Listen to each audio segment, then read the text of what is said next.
Té un cert aire despistat, però no vos refieu, talla un cabell a l'aire.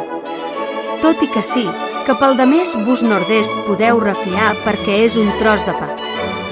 Fa molts d'anys que ens coneixem, arran de la seva col·laboració a Pòrtola, comentant mensualment algun conte o obra de literatura per a infants o joves.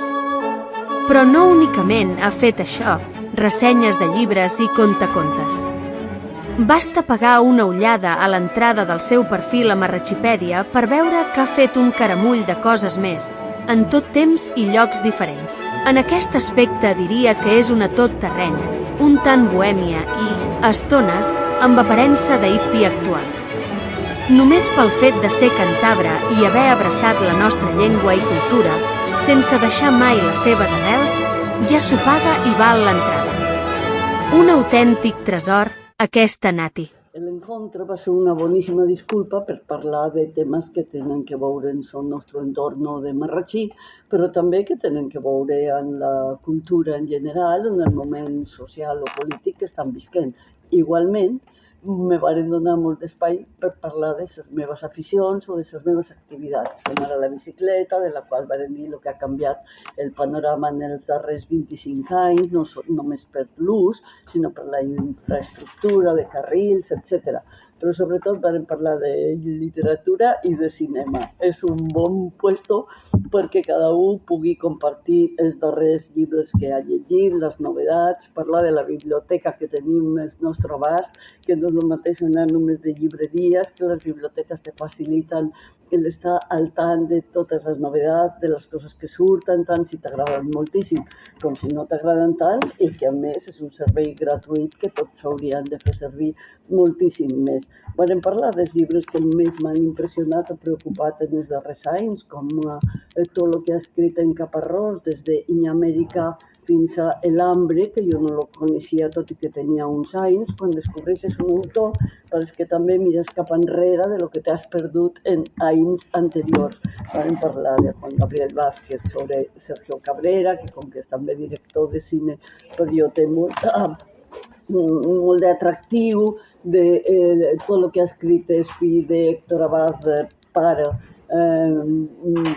sobre Colòmbia i sobre el seu pare, que ja sabeu que era aquell que parlava de les 5 As importants, la de afecto, la de aire, la de agua, la de alimento i la de abrigo, i que només per ser metge i facilitar el tema de les vacunes i denunciar situacions polítiques, socials, pues va ser assassinat a Colòmbia. Després de molts anys, el seu fill ha fet com la recopilació, que es va dur també en el cine, amb aquella pel·lícula tan preciosa de l'Olvido que seremos.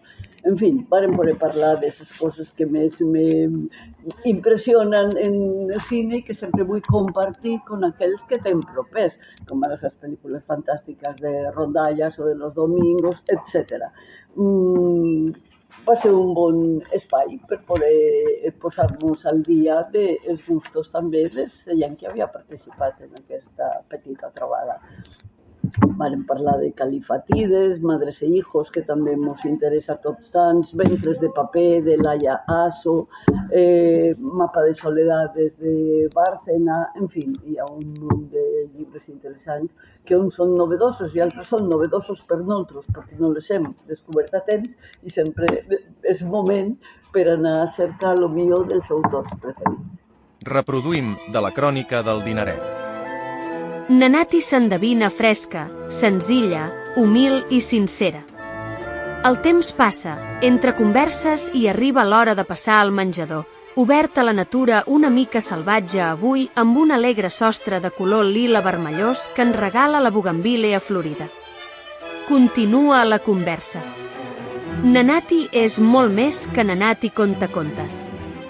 No em braveja, sols en parla, respon a les nostres curiositats i no es molesta si ha d'explicar i fins i tot repetir. Té paciència. Tal vegada fou la primera que es dedicà al contacontes, no ho sé, però segurament no m'hi faig gaire enfora. Entre Santander i Mallorca ha escampat i deixat la seva estimació per la cultura i la lectura. Ha narrat, estudiat, investigat. Una casualitat la portà a l'animació lectora amb la banda de música. Ho explica de tal manera que quasi puc percebre una funció. Veig a una Nati divertida i que es diverteix, no esborra el somriure, ni quan parla del moment que es trobà sense compromisos i decidi que jubilava, però hi costa imaginar-la d'altra manera. Encara està altruísticament en actiu.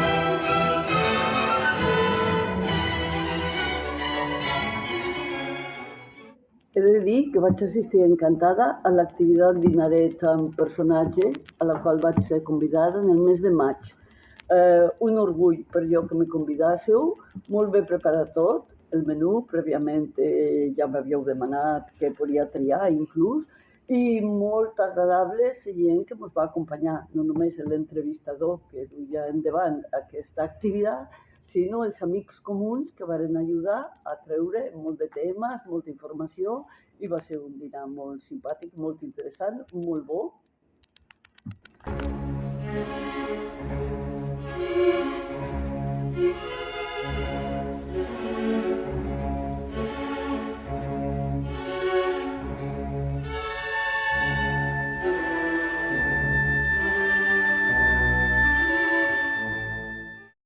Me pareix un format molt interessant, molt divertit, molt diferent a fer una entrevista en fred, a fer una taula redona, a fer una discussió, a fer un altre tipus de trobada o de reunió. D'una manera informal, però també amb una espècie de guió que se sentia en l'ambient, van anar parlant de molts de temes interessants d'actualitat i també de la meva vida anterior personal que els altres volien saber a nivell professional o com per fer un perfil de la història d'una persona que no és d'aquí i que ha arribat en Sponding que fa uns anys.